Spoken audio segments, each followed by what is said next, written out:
రాష్ట్ర ఉన్నత విద్యాశాఖకు కంప్లైంట్ చేయడం జరిగింది.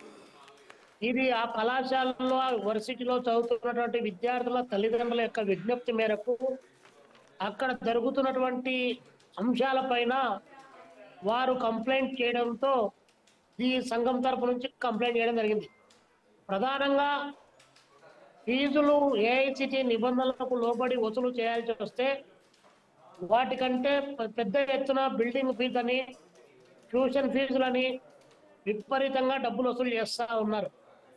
అదేవిధంగా బస్సులో పోవడానికి ఫీజెస్ కలెక్ట్ చేస్తూ ఉన్నారు. కానీ బస్సులో సీట్లు లేకుండా దాదాపు 45 నిమిషాల పాటు నిలువుగాళ్ల పైన నిలబడి ప్రయాణం చేయాలి. ఎవరైనా బస్సు ఫీజులు కలెక్ట్ చేసినప్పుడు దానికి తగ్గట్టు ఏర్పాట్లు చేయాలి. కానీ అలా చేయకుండా వాళ్ళు బస్సు ఎక్కగానే 45 నిమిషాల పాటు మళ్ళీ క్యాంపస్ లేక పోయినంత వరకు కూడా నిలబడుకునే పోవాలి. ఇదేమని అడిగితే దాదాపు 100-150 మంది బౌన్సర్లను పెట్టారు. ఆ బౌన్సర్ల బాడీలు చూడగానే పిల్లలు విపరీతంగా భయపడేటువంటి పరిస్థితి వస్తూ ఉంది.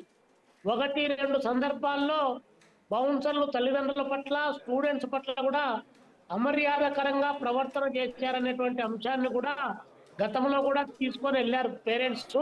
కానీ అయినా అక్కడ పట్టించుకున్నటువంటి పాపాను పోలేదు. మెస్సు 2 గంటల 15 నిమిషాల నుంచి 3-15 నిమిషాల మధ్యలో దాదాపు 3 గంటల పైచులకు 3:30 వరకు ఎవరైనా భోజనం చేయగలడానికి అవకాశం ఉంటుందా?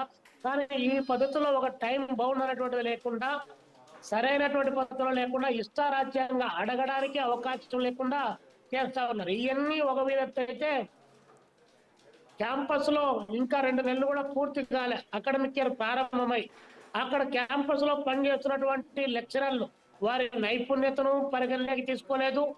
వారికి ఏఐసిటి నిబంధనల ప్రకారం వారికి ఉన్నటువంటి అర్హతలు పరిగణలోకి తీసుకోలేదు. వారి ఇష్టారాజ్యంగా నియామకాలు చేపట్టుకోవడం. ఈ రోజు అక్కడ ఉన్నటువంటి అధ్యాపక వర్గం కూడా 2 మాసాలు పూర్తి కాకముందే, వాళ్ళ కాంట్రాక్ట్ కూడా పూర్తి కాకముందే వారంతా కూడా దాదాపు 10 మంది రాజీనామా చేశారు. కొంతమందికి జీతాలు రానటువంటి పరిస్థితి. వాళ్ళు హైకోర్టును కూడా ఆశ్రయించినటువంటిది కళ్ళ ముందు కనిపిస్తా ఉంది. ఇన్ని రకాల సమస్యలు అక్కడ ఉన్నటువంటి పద్ధతుల్లో లక్షల రూపాయల ఫీజులు కట్టి అక్కడ చదువుకుంటా ఉంటే కనీసం వారు కట్టినటువంటి ఫీజుకు 40% కూడా న్యాయం జరగడం లేదన్నటువంటిది విద్యార్థుల తల్లిదండ్రుల యొక్క ఆవేదన. ఈ ఈశ్వరయ్య గారు ఇక్కడే ప్రధానమైన ప్రశ్న వినిపిస్తుంది. మీరు రాష్ట్ర విద్యార్థి సంఘం నాయకుడిగా కూడా మీరు పనిచేసిన అనుభవం ఉంది మీకు. అంటే ఫీజు రెగ్యులేషన్ కమిటీ ఉంటుంది మనకి ఎక్కడికక్కడ. ఎందుకు ఇక్కడ మోహన్ బాబు యూనివర్సిటీలో ఫీజు రెగ్యులేషన్ కమిటీ ఎందుకు పనిచేయడం లేదు? ఇష్టానుసారంగా ఫీజులు వసూలు చేస్తుంటే ఎందుకు చూడాల్సిన పరిస్థితి వస్తుంది?